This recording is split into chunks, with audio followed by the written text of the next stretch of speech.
Hi everyone, my name is Carrie Dunn and I am going over the Leadership Strength to Strategy plan for our signature project. It's a required skill for nurse leaders to fully understand their organization and the culture they are working with to achieve the desired outcome.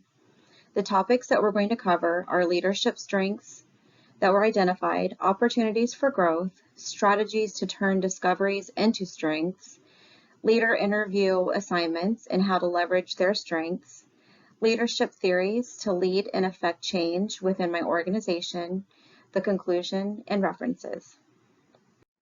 The first leadership strength identified was communication. The key skill of effective communication can reduce miscommunications, encourage shared decision making, and provide a sense of working together toward common goals. The second leadership skill identified was relationship management. Nurse leaders build and maintain key relationships by collaborating with various professional teams. And the third leadership strength identified is clinical practice knowledge. It is a key skill for nurse leaders to understand the organization and culture they are working with to align with company goals to help achieve desired outcomes for their targeted population.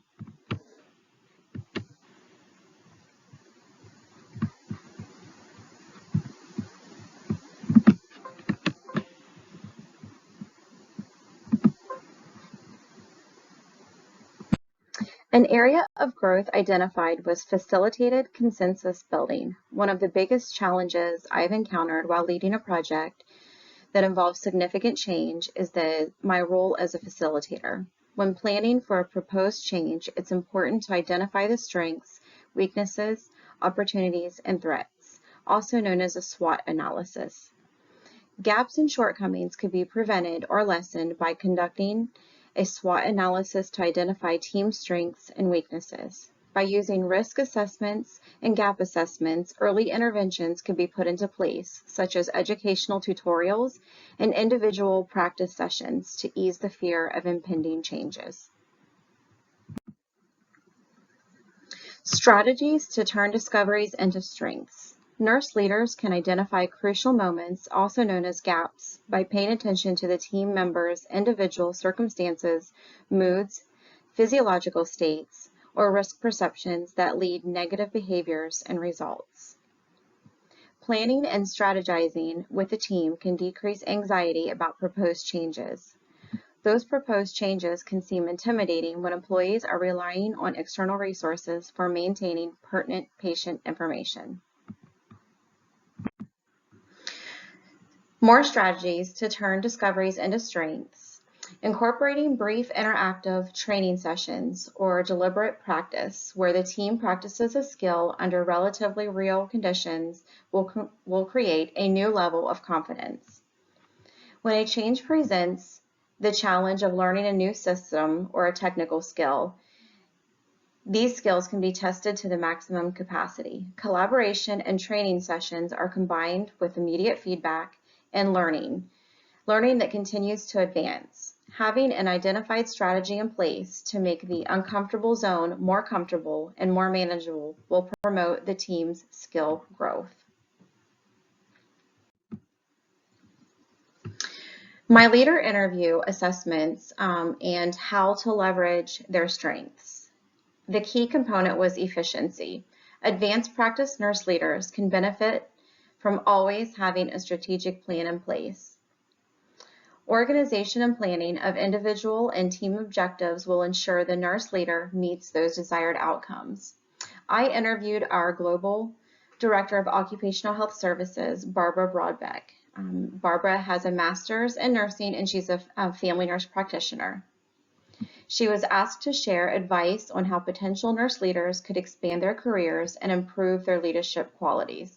She recommended thinking by the means of efficiency and reiterated asking the primary question, is there a better way to do something or be more efficient?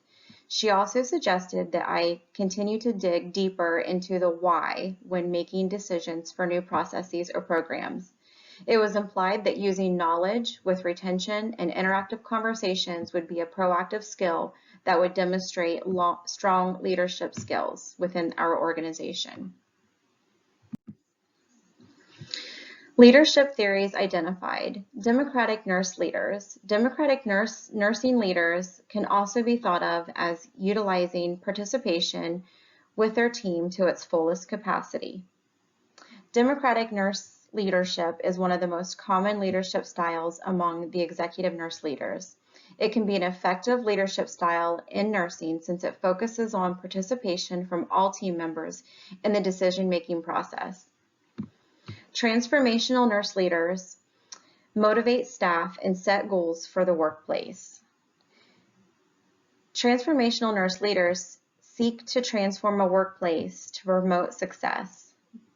They do this by setting goals for the team and engage and brainstorm in ways to solve the problem as a team versus doing it on their own. As a conclusion, nurse leaders have an inside view of their day-to-day operations and the overall impact potential changes could pose from a positive and negative standpoint. They can use their interpersonal communication skills to effectively communicate with both the stakeholders and the team to achieve the desired outcome. A nurse leader who presents as a role model will motivate participation from the team and encourage the acceptance. These skills can reduce miscommunication while allowing the team to feel involved in the decision-making process. Thank you for taking the time to review my presentation.